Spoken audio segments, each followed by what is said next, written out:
Hello students and welcome back to channel Sira Shaikh. आज cash flow statement का lecture number 9 होगा, जिसमें हम कवर करेंगे नए points of cash flow statement. Start करेंगे आज का क्लास।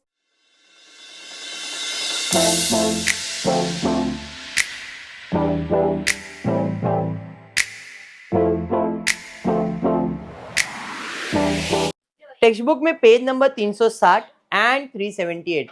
378 पे अनसॉल्व सम है और 360 पे सॉल्व सम है। कौन सा सम हम लोग कर रहे हैं? Cash flow statement. Cash flow statement के लिए पहले फॉर्मेट लर्न कर लेते। फॉर्मेट में कैश जो आएगा वो तीन जगह से आएगा। एक आएगा ऑपरेटिंग एक्टिविटी, जिसमें एक्सपेंस और इनकम रिकॉर्ड करते। एक होता है इन्वेस्टमेंट एक्टिविटी, जिसमें कितना पैसा असेट का आया या कितना पैसा असेट का गया, असेट का। फाइनेंस, जिसमें कितना पैसा आया लायबिलिटीज का, कितना पैसा गया लायबिलिटीज का, वो फाइनेंस में रिकॉर्ड करते हैं। समझ में आया क्या? वापस कैश फ्लो कितने पार्ट में डिवाइडेड है? तीन। फर्स्ट है cash flow from operating activity, जिसमें एक्सपेंस एंड इनकम रिकॉर्ड करते हैं। एक्सपेंस ऐड होगा, इनकम लेस होगा, बराबर है।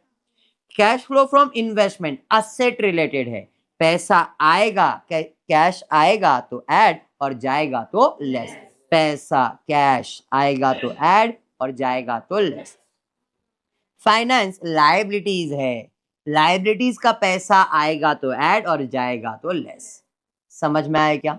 इन तीनों को जैसे ऐड लेस करके आंसर लाओगे, इसे कहते हैं नेट इंक्रीज और डिक्रीज इन कैश। इसमें ओपनिंग बैलेंस कैश और बैंक बैलेंस ऐड करने का तो आपका आंसर यानी कि क्लोजिंग बैलेंस आ जाएगा। समझ में आइए? अरे यस, याद हुआ। ऑपरेटिंग के अंदर तीन चीजें लिखते हैं। एक लिखते हैं नेट प्रॉफिट और लॉस, सेकेंड लिखते हैं adjustment of non cash item, investment, finance, और तीसरा एडजस्टमेंट ऑफ वर्किंग कैपिटल। दीदी अल्लाह अगर याद हो तो DIDIALLA ऐसा कुछ लिखाया था। इधर मत देखो, इधर तो कुछ अलग ही पैटर्न है। यहाँ पे DIDIALLA, पहले दो वैल्यू को अपन ऐड करते हैं और दूसरे दो वैल्यू को लेस करते हैं। Decrease in current asset, increase in liabilities. Decrease in liabilities, increase in asset, ऐसा कुछ पढ़ाया था, याद आया? इसमें सिर्फ और सिर्फ एक्सपेंस एंड इनकम रिकॉर्ड करेंगे। एक्सपेंसेस ऐड और इनकम लेस। क्लियर है? इन्वेस्टमेंट में पैसा आ रहा है ऐड, पैसा जा रहा है लेस। सेम फाइनेंस में पैसा आ रहा है ऐड और जा रहा है तो लेस। समझा? इधर इन्वेस्टमेंट मतलब असेट से रिलेटेड और फाइनेंस मतलब लायबिलिटी से रिलेटेड। क्लियर है? अरे यस, चलिए स्टार्ट करेंगे। कोई एडजस्टमेंट तो दिया नहीं है, बट क्वेश्चन में अगर आप ध्यान दो, पिछले लेक्चर में डायरेक्टली दिया था, बट इधर from the following balance sheet of Anand as on 1 April 2018 and 31 March 2019 prepare cash flow statement. बराबर। ऐसा सम कंपेरेटिव में भी आता है, 2 साल का देते हैं। याद है? कंपेरेटिव में दोनों साल को कंपेयर करते हैं। हाँ, बट यहाँ पे कैश फ्लो स्टेटमेंट है। ओके, कैश फ्लो स्टेटमेंट में एडजस्टमेंट तो दिया नहीं, तो एक ही करके कैपिटल, क्रेडिटर्स, लोन, एक एक करके सॉल्व करेंगे। कैसे? तो सबसे पहला है कैपिटल। जब मैंने बिजनेस चालू किया था 1 अप्रैल ओपनिंग में, तो मेरा कैपिटल कितना था? एक साल कंप्लीट होने के बाद कैपिटल कितना हो गया? मतलब बढ़ गया ना? कितना? क्यों? क्यों? क्या आएगा? यस, मतलब जब बिजनेस चालू किया था एक नाथ, तब मेरा कैपिटल कितना था? जब बिजनेस क्लोज कर रहा हो तो कैपिटल कितना हो रहा है? मतलब इसके अंदर मेरे को 1000 रुपए का क्या हुआ? समझ में आया? तो मुझे प्रॉफिट हुआ। कितना? 1,49,000 माइनस 1,48,000, 1000 का प्रॉफिट हुआ। तो यहाँ पे प्रॉफिट एंड लॉस नहीं दिया है, बट कैपिटल से मैंने डिसाइड किया मेरे को कितना प्रॉफिट या कितना लॉस हुआ। पहला समझा? हाँ। दूसरा है क्रेडिटर्स। ये तो मेरा करंट लायबिलिटीज है, हाँ या नहीं? अरे यस, ठीक है।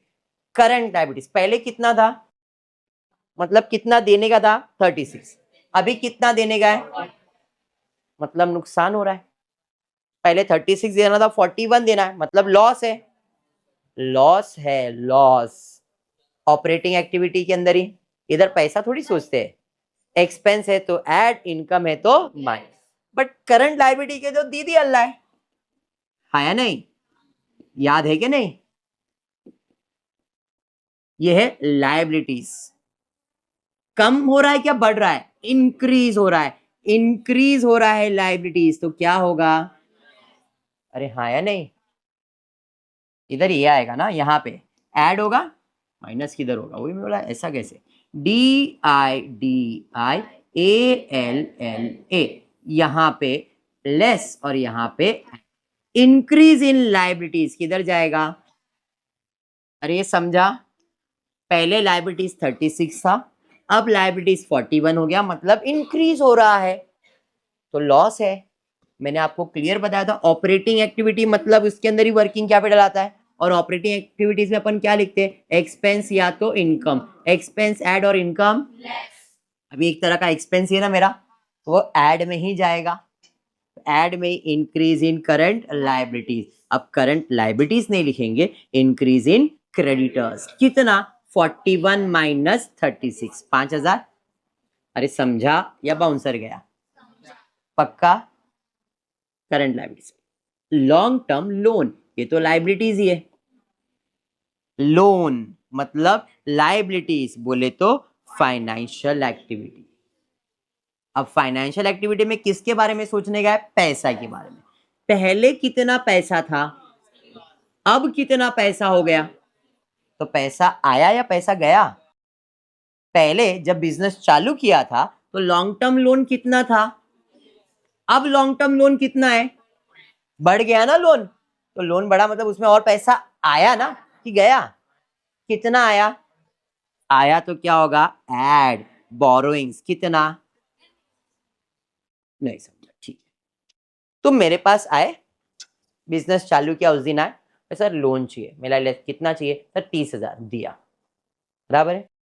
साल के एंड में आया, मेरा 45,000 दो, कैसे, तुमने बीच में और 15,000 इंटरेस्ट, 15,000 इंटरेस्ट, बहुत ज्यादा इंटरेस्ट नहीं चार्ज कर रहा हूं, इंटरेस्ट नहीं अजम्पशन डालना है। लायबिलिटीज में आपको पैसे के बारे में सोचना है, अगर करंट लायबिलिटीज है तो एक्सपेंस इनकम, और लायबिलिटीज है मतलब कैश, मैंने क्या बताया, इन्वेस्टमेंट मतलब असेट, कौन सा asset, fix asset, current asset नहीं। फाइनेंस मतलब लायबिलिटीज, करंट लायबिलिटीज नहीं, बिकॉज करंट लायबिलिटीज और करंट असेट तो वर्किंग कैपिटल में, और वर्किंग कैपिटल मतलब एक्सपेंस या तो इनकम। बाकी दूसरे जो भी असेट्स या जो भी लायबिलिटीज है उसमें सिर्फ पैसे के बारे में सोचना है, एक्सपेंस और इनकम के बारे में नहीं। तो जैसे यहाँ पे एक लायबिलिटीज है, थोड़ी लायबिलिटीज ये तो है, तो एक्सपेंस इनकम नहीं, लायबिलिटीज है मतलब क्या सोचने का है, पैसे के बारे में, असेट है तो क्या सोचने का है, पैसे के बारे में। लेकिन अगर करंट असेट है या करंट लायबिलिटीज है तो क्या सोचना है, एक्सपेंस या तो इनकम। क्यों, क्योंकि वो ऑपरेटिंग एक्टिविटी में आता है, जो ऑपरेटिंग एक्टिविटी में आता है उधर एक्सपेंस और इनकम, और जो इन्वेस्टमेंट या फाइनेंस में आता है उसके बारे में सिर्फ कैश। दिमाग में बैठा या बाउंसर है अभी भी, पक्का। तो वैसे ही लोन पहले 30 था, अब 45, तो एक्सपेंस इनकम नहीं, पैसा आ रहा है कि पैसा जा रहा है, पहले 30 था अब 45, मतलब और लोन में पैसा आ रहा है, तो अपन क्या करेंगे, ऐड, कितना, अभी समझा क्या। जैसे यहाँ पे स्टॉक, ये तो करंट असेट है, तो इसके बारे में क्या सोचेंगे, एक्सपेंस या तो इनकम। पहले स्टॉक 25,000 था, अब स्टॉक 22 हो गया, कम हो गया, असेट का वैल्यू कम है तो फायदा है कि नुकसान, लॉस है ना, लॉस है तो क्या करेंगे, ऐड करेंगे, मतलब असेट का वैल्यू कम हो रहा है। डिक्रीज इन करंट असेट क्या होता है, कीवर्ड दिया है मैंने, समझ में आया, तो ये ऐड हो जाएगा, करंट असेट नहीं लिख के क्या लिखेंगे, स्टॉक। कितना कम हो रहा है, 3,000, समझा या नहीं। डेटर्स ये भी करंट असेट है, तो एक्सपेंस या तो इनकम, पहले था 35,000 अब हो गया 38, तो इधर पैसा नहीं सोचेंगे, एक्सपेंस या इनकम। पहले 35 था, अब 30 मतलब बढ़ गया। इनकम है तो इनकम क्या करते हैं, minus. Increase in current asset किधर जाता है, माइनस में। कितना, 3400। समझा ये बाउंसर, पक्का पक्का। चलिए, कैश ये भी करंट असेट है, लेकिन इसको वर्किंग कैपिटल में नहीं, अलग से लिखते हैं। Opening balance of cash, closing balance. तो ये आपका ओपनिंग बैलेंस है कितना, 4000। ये आपका क्लोजिंग बैलेंस है कितना, 3000। तो ये मेरा आंसर आना चाहिए। समझा, हाँ। फिर बिल्डिंग करंट असेट है क्या, नहीं, फिक्स असेट है, मतलब ये असेट है। और जब भी असेट है मतलब इन्वेस्टमेंट, और इन्वेस्टमेंट मतलब पैसा आएगा या तो पैसा जाएगा। बिल्डिंग पहले था 50, अब हो गया 55, मतलब खरीदा ना। पहले 50,000 का बिल्डिंग था, अब 55,000, मतलब बिल्डिंग परचेज किया। परचेज किया तो पैसा आएगा थोड़ी, बिल्डिंग आएगा लेकिन पैसा जाएगा। पैसा जाएगा मतलब माइनस परचेज ऑफ बिल्डिंग, कितना। समझा क्या। मशीन पहले कितना था, अभी कितना हो गया, मतलब और 6,000 का मशीन खरीदा, परचेज किया तो पैसा जाएगा।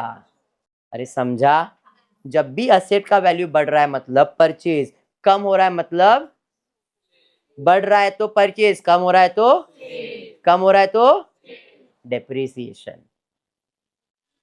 असेट का वैल्यू कम होता है तो क्या बोलते हैं, depreciation. Sales is the second assumption, first assumption is depreciation and second assumption will be sales.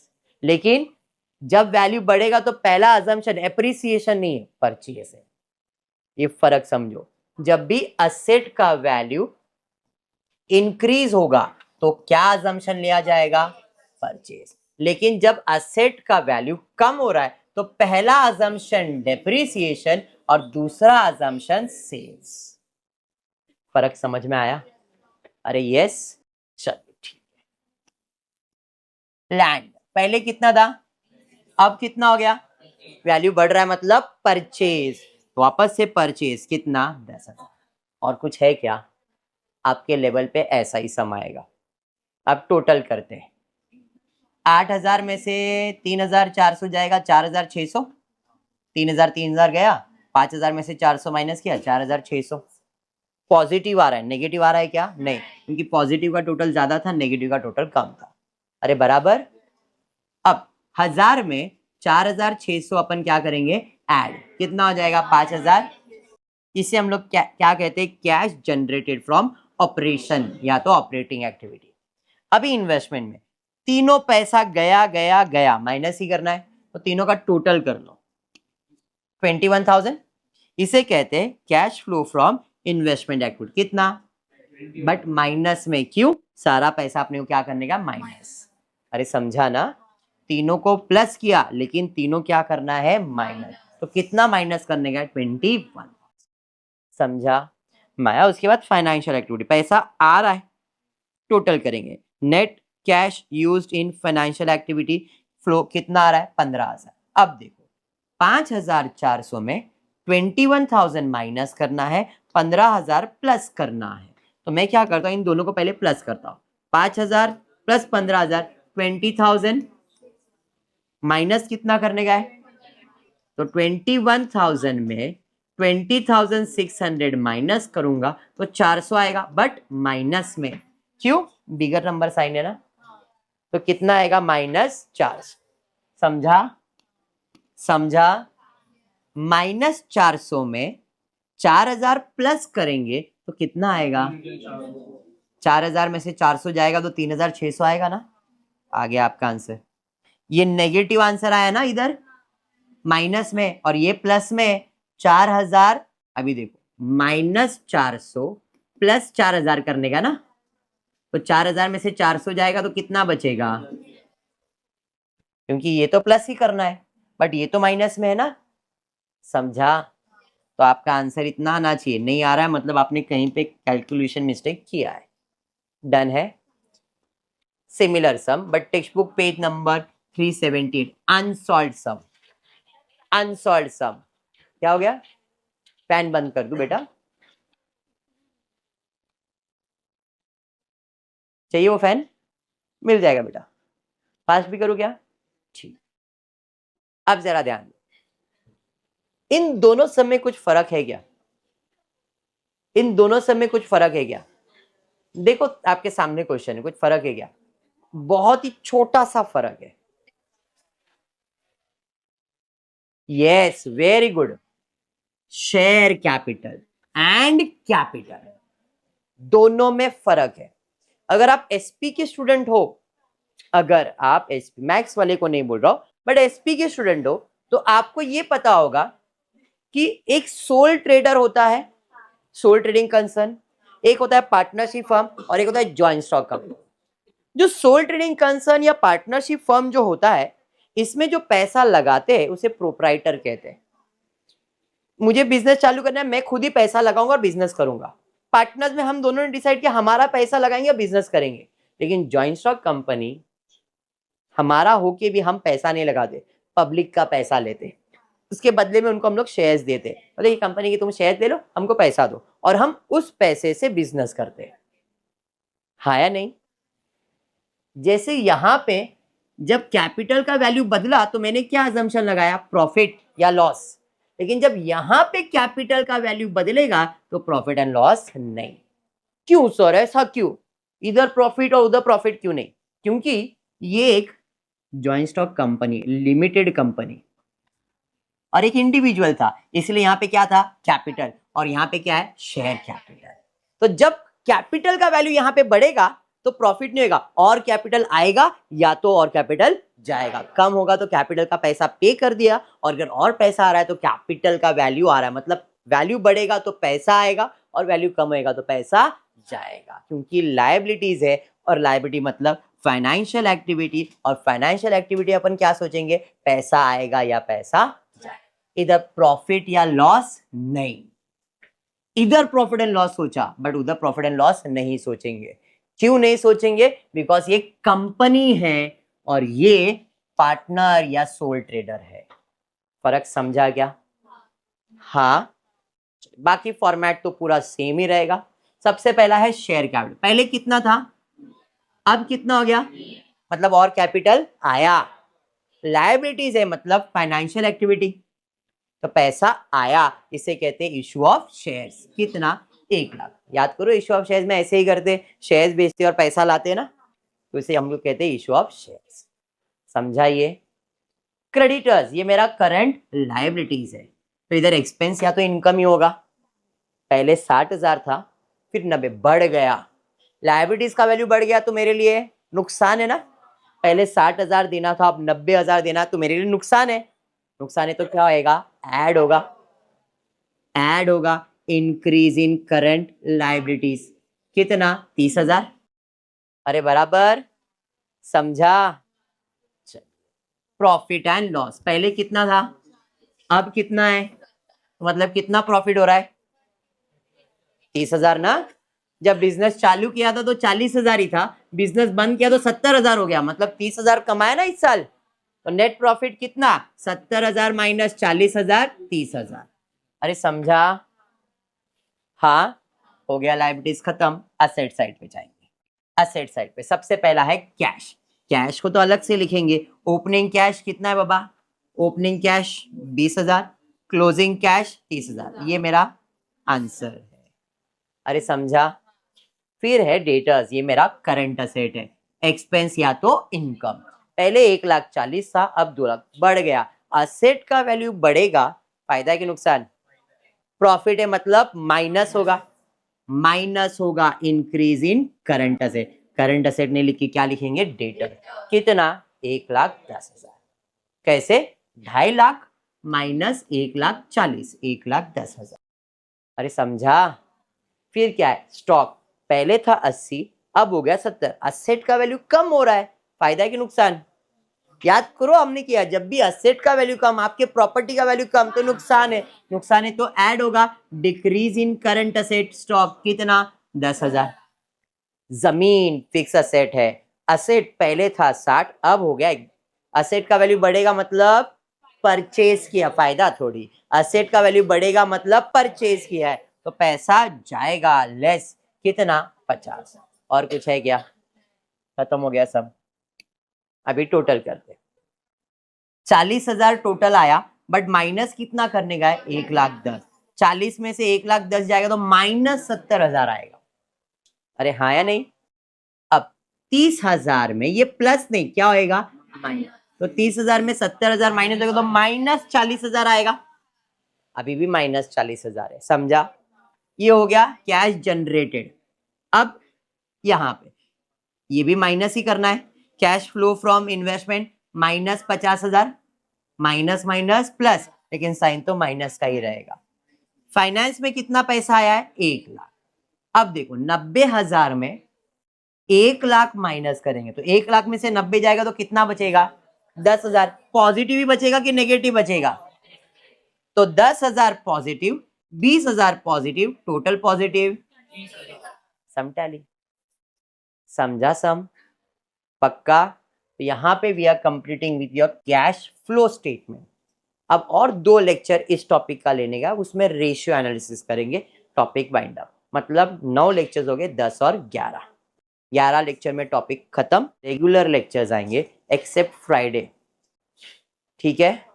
Clear है? चलिए, तो फिर आज के लिए इतना ही करते हो। फिर वीडियो पसंद आए तो प्लीज वीडियो को लाइक कर देना, फ्रेंड्स ग्रुप में शेयर करना, चैनल को सब्सक्राइब करना। Thank you for watching the video.